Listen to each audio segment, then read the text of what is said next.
Hey guys, Amy Ramsey here. First off, I want to say thank you for joining me on my YouTube channel.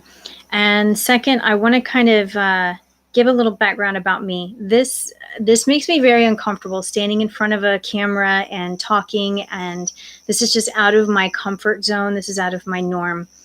But the reason that I'm doing this is because as long as I can remember, I always felt like I was a little bit different than everyone else. I wasn't great at school. I wasn't an A student. But I always knew that there was something else out there for me. I just didn't know where to find it. And I kept trying different things over and over again.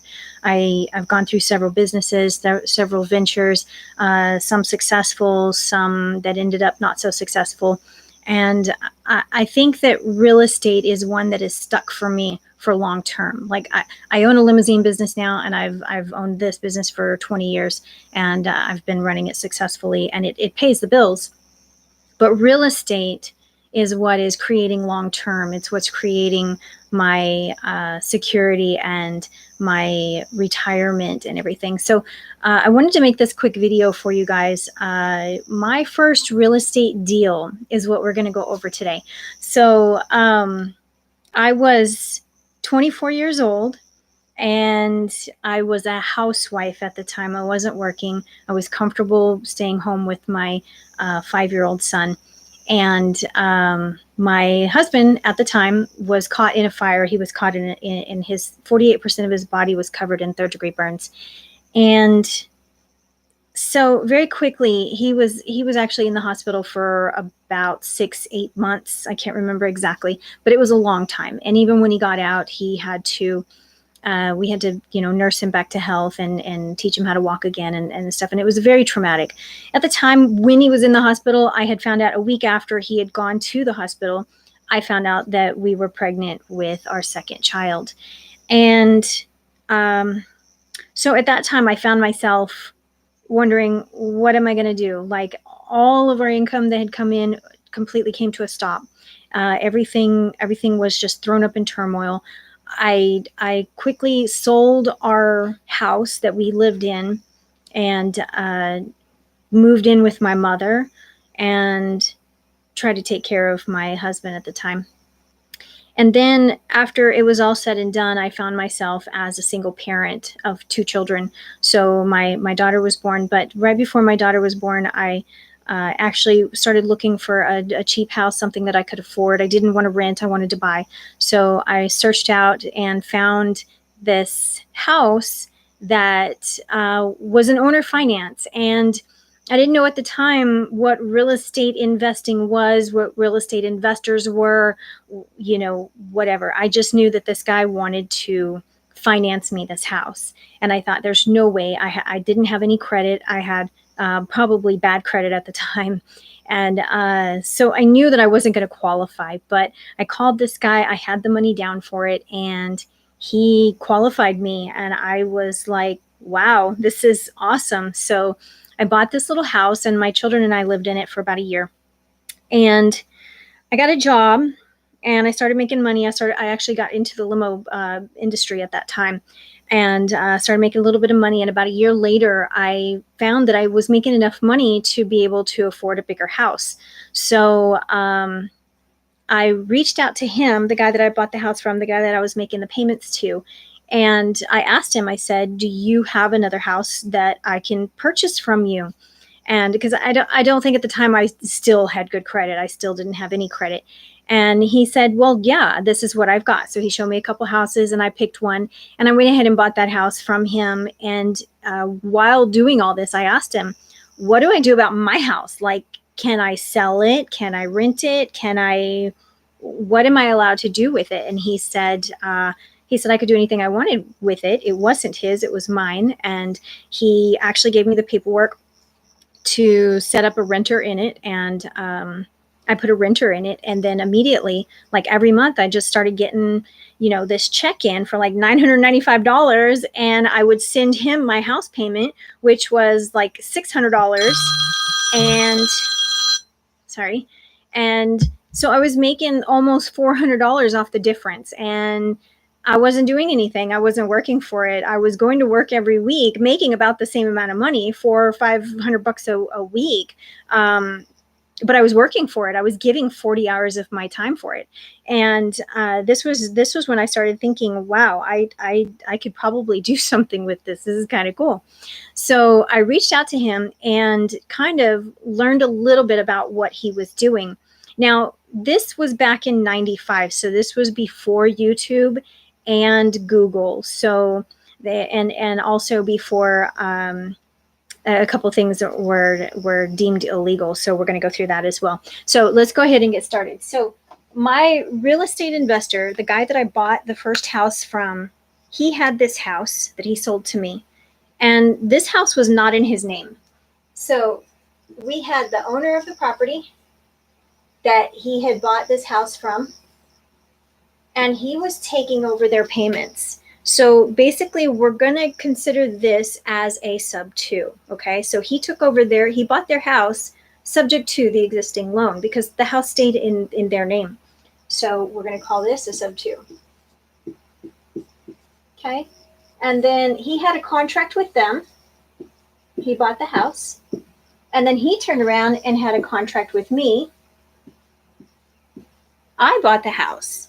And at the time, we had gone through a contract for deed, is what it's called. And this is the part that is no longer legal here in Texas.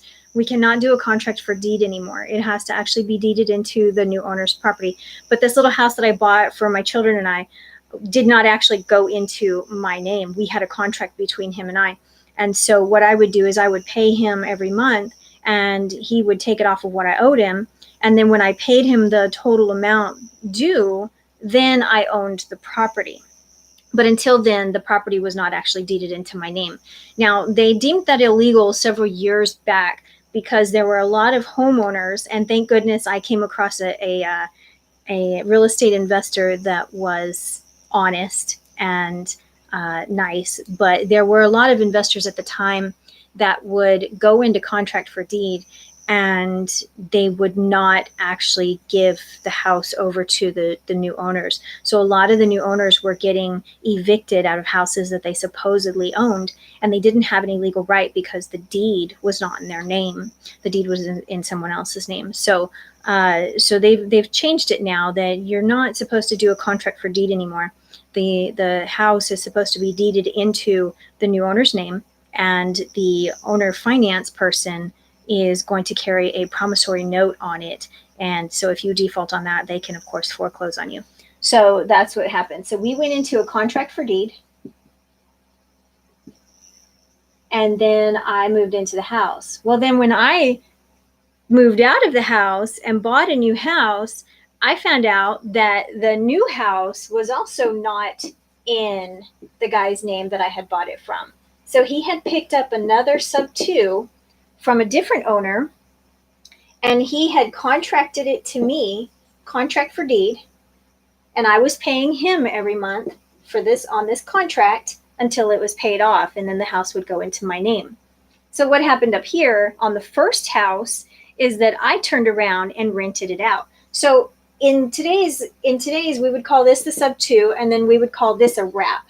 So basically what he did is he wrapped my mortgage around an existing mortgage. So he gave me a mortgage on top of a mortgage that was already in place. And his name wasn't on anything except for the contracts. So this, in today's terminology, this is going to be a subject to and a wrap. So in today's world, the wrap would actually have gone into my name and he would have been the note holder. He would have had a promissory note on it. But this property actually would have been deeded in my name at this point. So I turned around and had a contract with a renter, rented it out, and then I turned around and paid him his $600, and I put in my pocket $395.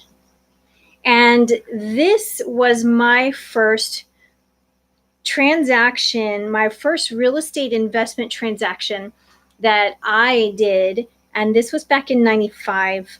And once I talked to him and realized kind of the steps and everything, it didn't make a lot of sense to me. I was like, how can you do that? Like, that's not even, is this legal, right? And today you'll still get the same question, is this legal? The only thing about this that is not legal now in the state of Texas, I'm not sure other states, is the contract for deed.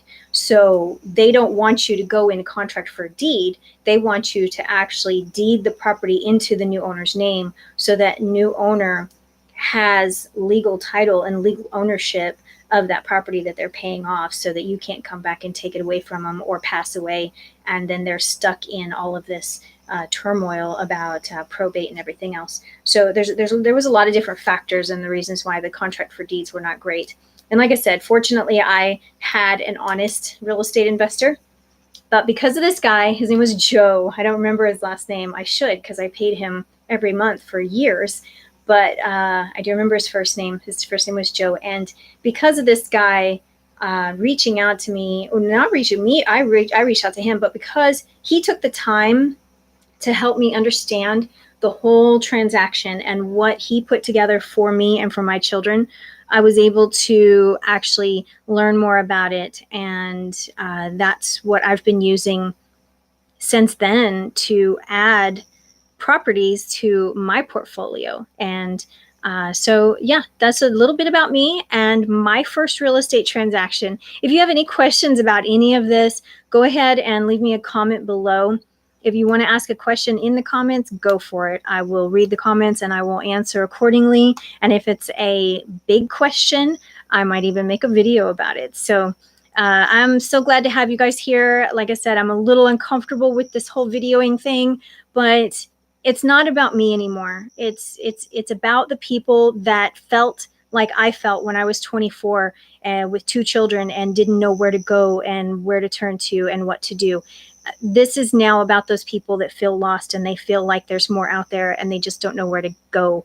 I want to reach those people and I want to help you guys build a bigger, better life for your family and your future family and your future you and your parents. Even like I'm helping out my mother. My mother's got a deal right now that pays her passive income every month as well. So this is a game changer. It will change your life. And so it's not about me anymore. This is about you. So I'm glad you're here. Again, Amy Ramsey with investorbucket.com. And I hope you enjoyed this video. We'll talk to you soon. Bye.